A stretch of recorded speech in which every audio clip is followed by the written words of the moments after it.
নমস্কাৰ বাইদেউসকল, আমাৰ ৰাজ্যৰ অংগনবাড়ী কৰ্মী আৰু সহায়িকাসকলৰ দৰমহা বৃদ্ধিৰ ওপৰত বিৰোধী দলৰ দলপতি দেৱব্ৰত শইকীয়া ডাঙৰীয়াই আজি বহুকেইটা গুৰুত্বপূৰ্ণ মন্তব্য আগবঢ়াইছে।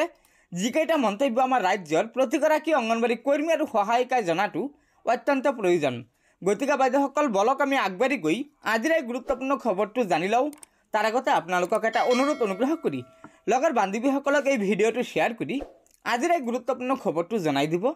আৰু নতুনকৈ অহা বাইদেউসকলে পৰৱৰ্তী সময়ত অংগনবাড়ী কৰ্মী আৰু সহায়িকাসকলৰ বিভিন্ন খবৰসমূহ পোনপ্ৰথমে পাবলৈ আমাৰ এই চেনেলটো ছাবস্ক্ৰাইব কৰি ল'ব। আমাকো অৱগত কৰিছিল। অৱশ্যে ইয়াৰ পূৰ্বে তেনেকৈ নকৰিলেও আপোনালোক সকলোৱে জানে যে গণতন্ত্ৰত চৰকাৰ আৰু বিৰোধী দুটা পক্ষ থাকিব লাগে। চৰকাৰক যাতে ভালকৈ চলাই নিব পাৰে, কোনো যাতে য'ত ধৰক পুখুৰী আছে, পুখুৰী থকা জেগাটোত যদি সাগৰ বনাবলৈ যায় তেতিয়াহ'লে সাগৰ আমাক নালাগিব পাৰে, তাতে আমাক খেলপথাৰ লাগিব পাৰে, তেতিয়াহ'লে পুখুৰীটো পুতিব লাগিব। ঠিক তেনেকৈ য'ত দলং নাই তাত দলং দিব লাগিব। কিন্তু যদি দলঙৰ পৰিৱৰ্তে তাত আৰু দীঘলকৈ কিবা খান্দিবলৈ যায় তেতিয়াহ'লে সেইটো চৰকাৰৰ নীতিটো ভুল হ'ব। আৰু এই ভুলবিলাকৰ বিষয়ে আলোচনা কৰিবলৈ সদনত বা বিধানসভাত আলোচনা হয়, আৰু সেই আলোচনাখিনি কৰিবলৈ এটা বিৰোধী দল থাকে, আৰু সেই বিৰোধী সেই পইচাখিনি ভালদৰে ব্যৱহাৰ হয়। আপোনালোকৰ যিটো দায়িত্ব প্ৰথম অৱস্থাত দিছিল, যিটো মহাৰাষ্ট্ৰৰ এগৰাকী মানুহৰ পৰা অংগনবাড়ী শব্দটো আহিছিল, অৰ্থাৎ নিজৰ সন্মুখৰ এখন বাটিকাৰ নিচিনা, আৰু তাৰ পৰা ল'ৰা ছোৱালীক বুকুৰ ফুলে আছিলে। সেই ফুলেৰ যিটো ধাৰণাৰ পৰা ভাৰত কামৰ পৰিৱৰ্তে এতিয়া কিজানি আপোনালোকৰ হাতত পৰিছে 16-17টা কাম।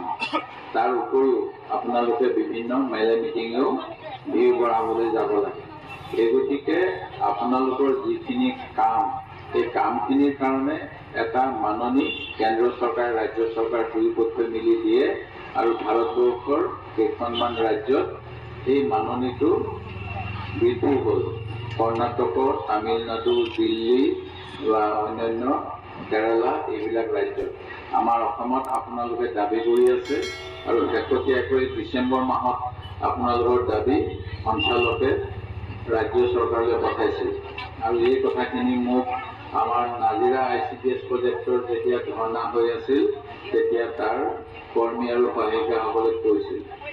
যোৱা বোধ কৰোঁ 4 নে কিমান ফেব্ৰুৱাৰীৰ পৰা আমাৰ বিধানসভা হৈছিল, মই তাৰিখটো মনত নাই এতিয়া সঠিককৈ, আৰু বিধানসভাত কথাখিনি ক'বলৈ কৈছিল।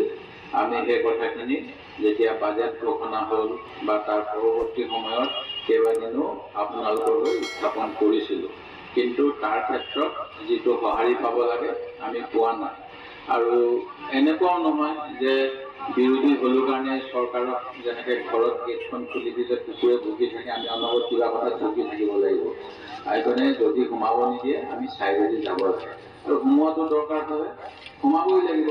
মালিকক মাতি আনিব লাগিব, কুকুৰটো বান্ধি দে, নহ'লে বেজি দিয়া কুকুৰ হয়নে নহয় নাজানো, কামুৰিব। সেই গতিকে যাৰ যিটো কাম, আমাক বিৰোধীত কম ভোট পালোঁ কাৰণে আমি যে অকলে সেই কামখিনি কৰিব লাগিব সেইটো নহয়। কোনোবাই কয় যে কেঁচুৱা মাকে কেনেকৈ গম পায় পিয়াহ লাগিছে বুলি, কান্দি থাকে বুলি, নাকান্দিলেও। গতিকে বাইদেউসকল, এয়া নিশ্চয় আমাৰ ৰাজ্যৰ অংগনবাড়ী কৰ্মী সহায়িকাসকলৰ বাবে এটা অত্যন্ত গুৰুত্বপূৰ্ণ খবৰ। সেয়েহে লগৰ বান্ধৱীসকলক এই ভিডিঅ'টো শ্বেয়াৰ কৰি আজিৰ এই গুৰুত্বপূৰ্ণ খবৰটো জনাই দিব। আৰু নতুনকৈ অহা বাইদেউসকলে পৰৱৰ্তী সময়ত ৰাজ্যৰ অংগনবাড়ী কৰ্মী আৰু সহায়িকাসকলৰ বিভিন্ন খবৰসমূহ সম্পূৰ্ণ শুদ্ধ তথ্যৰ ওপৰত পোনপ্ৰথমে পাবলৈ অনুগ্ৰহ কৰি আমাৰ এই চেনেলটো ছাবস্ক্ৰাইব কৰি ল'ব। গতিকে আজিৰ ভিডিঅ'টো ইয়াতে সমাপ্ত কৰিলোঁ। ধন্যবাদ। জয় আই অসম।